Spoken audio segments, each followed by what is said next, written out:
We are joined here for Primetime Local News with Angela Brooks Truxick with the Interval Home Society. Thank you so much for taking the time to speak with us today, Angela. Yeah, you're welcome. Thank you for having me. Of course, because we have made it full circle. It's time for these year-end interviews to be able to kind of check in with how 22 has been. So, kind of starting off with that, how would you say the past year has been for the Interval Home Society throughout 2022? Yeah, it's been another interesting year. I think we're still trying to climb out from the impacts of COVID, but we have had some exciting things happen over the past year, even with kind of all the turmoil still happening with COVID and all the kind of lasting impacts that that's had.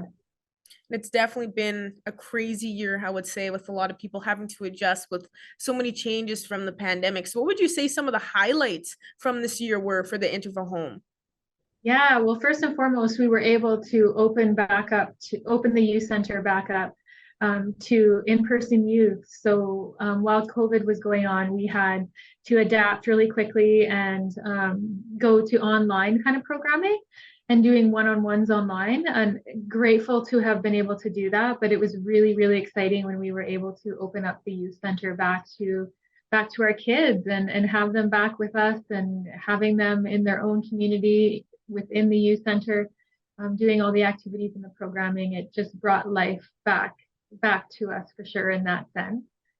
We also opened Impact Depot, which is the inventory and logistics arm of what we're doing with our social enterprise, which was originally for the Interval store, which we still have, of course, but that's been expanded. So we were able to open Impact Depot and increase our the efficiency and space around our donations area and our donations program, and open a small kind of furniture outlet in that building, as well as expand for the Interval store for more retail space. So that was a huge undertaking in 2022 that we were really, really, really excited to bring to the community. And I know with the changes to the pandemic, there's been some obstacles that you've had to overcome. And are you proud to see that for the Interval Home Society? How has it been for adjusting for all the staff and everything with the Interval Home Society, you would say? It's been challenging.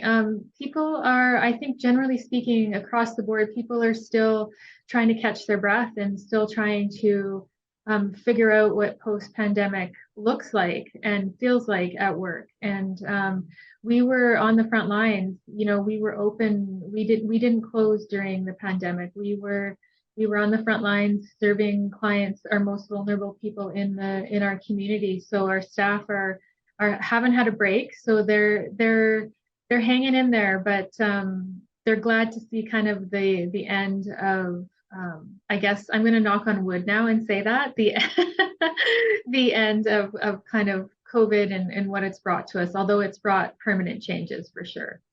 And with that being an obstacle with the pandemic and having those highlights throughout the year, alongside that, how has that support been from residents throughout 2022? I know they always show some strong support. So, how was it for the past year? Yeah, I mean, Lloydminster is an amazing community. We still are so supported in our community, whether it be donations of cleaning supplies from companies that are, helping us out, to donations of monetary goods and everything in between, including donations to Impact Depot. The city of Lloydminster is an amazing place, an amazingly supportive place, and we wouldn't be in the position we're in without the city of Lloydminster and region. To be really frank, it's the city of Lloydminster and region. So we're very, very thankful for that support. One of the big questions coming up here is what is on the agenda for the Interval Home Society for 2023? So there are some plans already kind of in place and any kind of initiatives that are going to be coming up?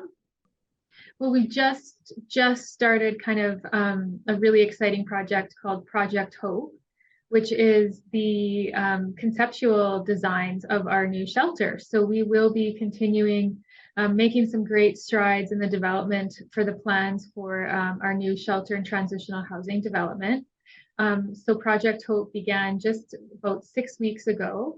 So that will be a main focus in early 2023, is getting those conceptual plans completed and eventually later in the year be able to present it to the community of what we're planning for our new shelter. We're really, really excited. It's been a long time coming. We've been working on this since probably, well, internally long before, but formally since probably 2016.